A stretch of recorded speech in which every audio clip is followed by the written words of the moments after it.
Баршаңызға сәлем, менің каналыма қош келдіңіздер. Бүгін сіздермен дәрумендерге бай және қолжетімді салаттың рецептісімен бөлісемін. Ең алдымен қайнатып алған қызылшамызды осындай терканың тісімен өткізіп аламыз.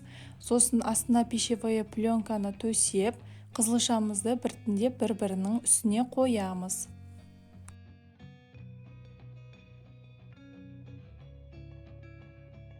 Қалған қызылшаларымызды теркадан өткізіп жіберіп, оны да арасына қосып жібереміз. Сосын майонезімізді жағып шығамыз. Майонезімізді жағып болғаннан кейін үстіне картошкамызды салып, бір тегіс етіп жайып шығамыз. Және оның үстіне майонезімізді жағамыз. Енді сәбізді де салып, сәбізді бір тегіс етіп жайып шығып, үстіне майонез себеміз. Енді ең соңғы қабаты қайнатылған жұмыртқамызды салып, бір тегіс етіп жайып шығып, үстіне майонезімізді себеміз. Қолымыздың көмегімен екі жағынан ұстап отырып, бір-біріне рулет етіп біріктіреміз. Сосын тоңазытқышқа 2-3 сағатқа қойып қоямыз.